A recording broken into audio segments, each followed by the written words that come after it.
Home sweet home. A dirty bench. So this is going to be a nice little video on reloading the 303 British cartridge. This is the Privy Partisan factory ammo. 2450 feet per second out of the number 4 Mark 1. 174 grain Spitzer. What I imagine, let's check the diameter of this bullet. I imagine it's a 312 diameter bullet. I don't know. We'll check it. See what this diameter is.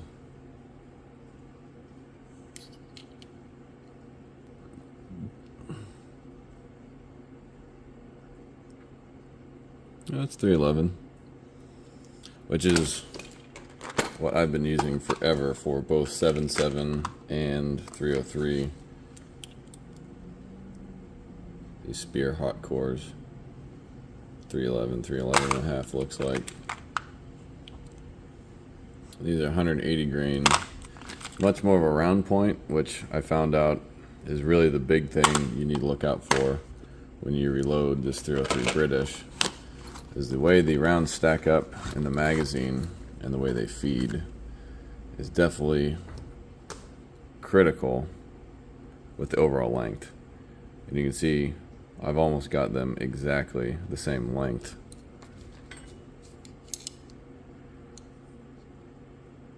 Three-inch fit 60 thousandths or 7770, and that's 77, just over 7760. If you don't get that overall length right with these round nose bullets, you'll feed and have bullet pushback.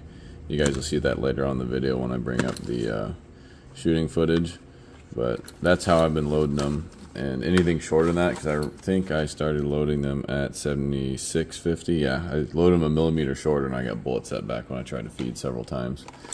And here's just some old, cool, clean bore boxes of 3040 Krag that some guy put 3030 or 303 British in, and he's got these 180 grain Sierra sitting on,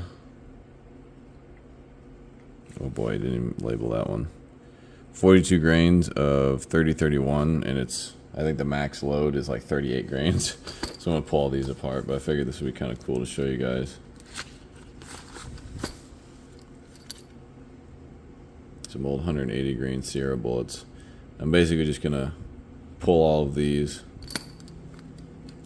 and load it up with the powder that I have been using, and use it as like burner ammo, because that is some old stuff. I'll probably shoot it and then anneal it, because basically every third time you fire something, especially when it's the full power load like I've been loading out of these, which 40 grains of this is actually a little bit hotter because it's a 180 grain bullet, but will be going the same velocity as you'll see at the end of the video.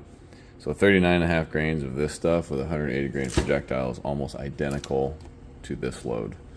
So that helps a lot.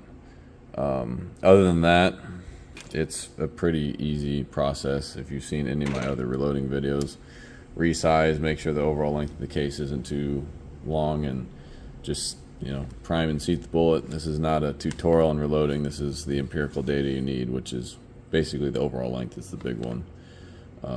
This is the cheapest rifle powder on the internet, and it's very consistent powder, and it's very versatile. It's a ball style powder. So I'm going to show you guys that. Yeah, so that's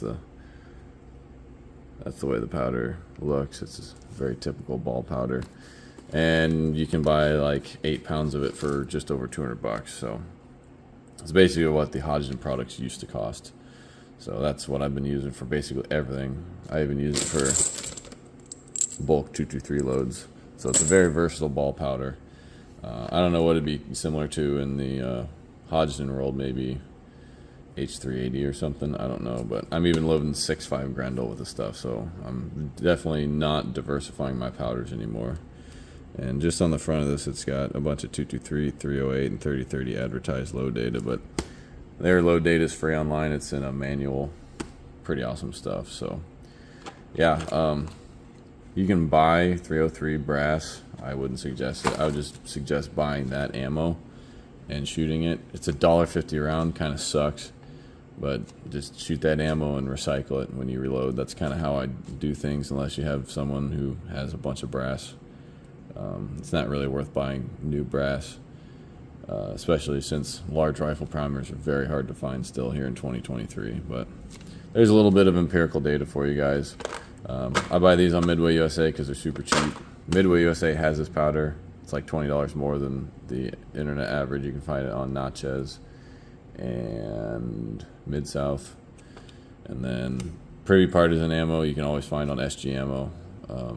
They have basically every Milsurp cartridge in one spot, which is pretty cool. But yeah, it's unfortunate that shooting Milsurp stuff is only getting more expensive, and the Milsurps themselves are getting more expensive. But Privy Partisan could charge $2.50 for this stuff because there's not many people, if anyone at all, making these cartridges anymore. So I'm very happy they still make those for somewhat affordable.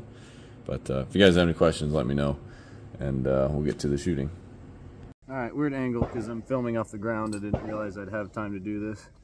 I'm at the Iron Soul Tactical 2-gun match in Southwest Houston, and I still had my number 4 on me, and I helped the match director put away all of the wonderful targets he had for us to shoot. So got my chronograph. I'm going to try and get some of my reloads and some of the Privy Partisan on the Chrony. So see how that goes. 3 rounds of 180 grain spear, 40 grains of shooter's old tack. Get my ear in. They have a lot of caterpillars here. It's kind of neat. See how this goes.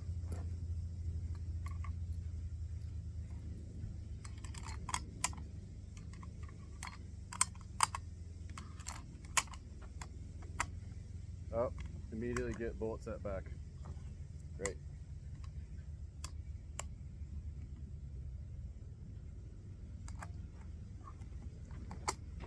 Gun really does not like round nose projectiles at all.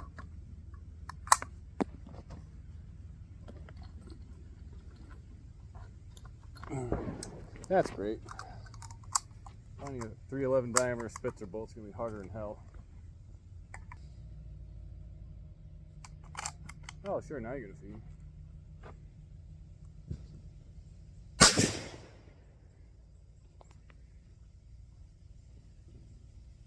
2460, that's plenty hot.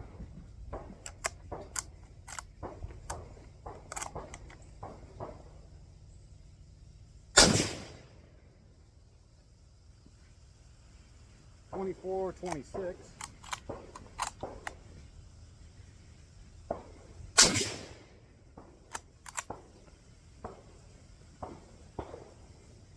$23.93. That's plenty warm.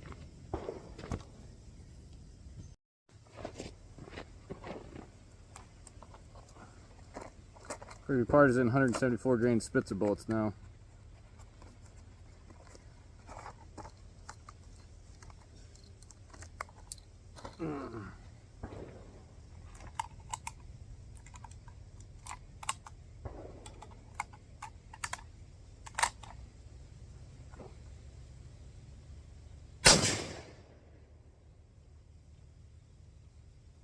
$23.90.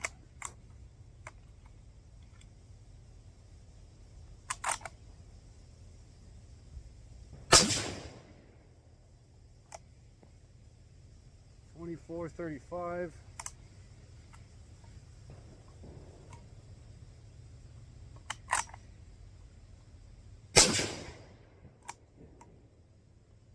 $24.15. My rounds are like 10 feet per second hotter. Dial back to like 39.50, they'll be the same. You